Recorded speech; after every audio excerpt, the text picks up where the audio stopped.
Textbooks are a crucial part of childhood. They act as a socializing agent for children. The images they see, the ideas they learn, the values they absorb, they all have a lasting impression on young minds. So it's important to pick the right textbooks, not those with outdated ideas, not those which reinforce bigotry and gender stereotypes, not the kind that children in Pakistan are being asked to study. It's become a raging debate there. Parents are upset. They've been sharing images of primary school textbooks. These pictures have some really troubling depictions of family dynamics. They show women as subservient to men. And this is a creeping shift in Pakistan's curriculum. It's been called the Talibanisation of Pakistan. This is what it looks like. This is a 5th grade English textbook, the one that you see on the screen. Look at what the cover shows. The father and the son on a sofa in Western attire. The mother and daughter on the floor in a hijab. This is the family stereotype a Pakistani school textbook wants to reinforce. And I know what they say about not judging a book by its cover, but let me tell you, the content does not help either. Flip the pages of this textbook and you'll find more of this. Bigotry and sexism. Take this lesson, for example. It talks about women as role models. What kind of role models? Let me quote. Women have always been a great support for men. Could it get any more sexist? Yes, it could. And it does. In the same textbook, boys are shown playing, girls are shown doing household chores. Boys dress casually, girls are covered in headscarves. Men are depicted as professionals. Women are mere bystanders. Is this a reflection of Pakistani society? Well, yes and no. Like all societies, this one too has conservatives and moderates, some more than others.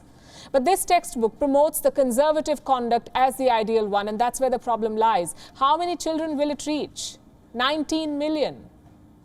That's right, such textbooks are meant to educate 19 million primary school children in Pakistan. What sort of individuals will they grow up to be? What sort of ideas will they have about each other? Well, these are questions that Pakistan civil society is asking their government. And we sympathize with the civil society, but we also ask them, what else did they expect from this government? It legitimized terrorists in Afghanistan, and now it's doing the same in Pakistan. And this comes straight from the Prime Minister. I'm sure you've heard of the Tehreek-e-Taliban Pakistan, the TTP. It's an offshoot of the Afghan Taliban.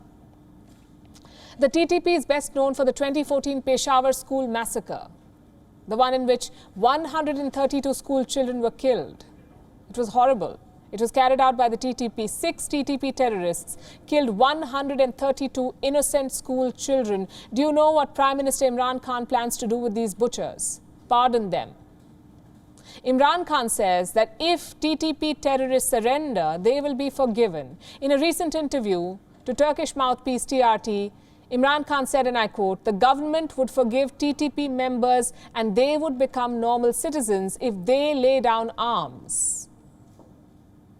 What about the parents of those 132 children who were murdered? We hope Imran Khan invites them to the forgiving ceremony and buries all their hopes for justice too. It's revolting how casually the Pakistan government reconciles with terrorists who inflicted brutalities on its own people.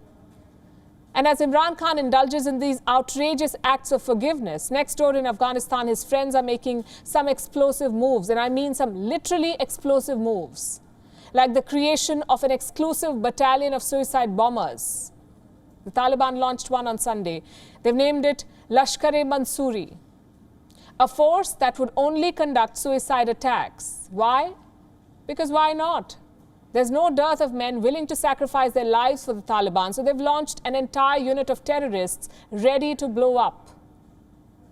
Here's another explosive move, the destruction of an ISIS cell. The Taliban claim to have destroyed an ISIS unit in Kabul. This happened shortly after a mosque was attacked in the city. 12 people were killed, 32 were injured. The Taliban blamed the ISIS for this attack. So they took revenge. Now, for all their offensives and operations, the Taliban are still a divided lot. They cannot agree on how to function. They do not know how to function. They do not know which direction they're headed in. We've been saying this for a while. Now, the Taliban's new best friend has said the same. This is coming from China. An official Chinese think tank, it has cast doubts on the Taliban's unity, on its ability to form a strong government. The findings were published in Global Times. They say the unity of the Taliban could be a serious obstacle for the new regime, as will be its inability to establish an open and inclusive government. Now, the report also says that the Taliban could soon face a humanitarian disaster in the form of a food crisis. And this failure to win global recognition could make things worse.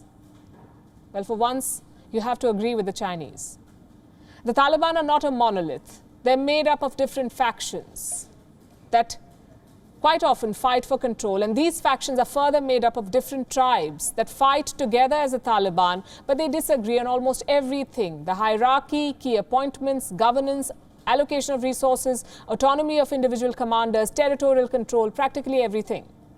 Together, these differences pose a serious challenge to the Taliban. They jeopardize the regime of terrorists in Afghanistan and the ambitions of their abettors sitting in Pakistan.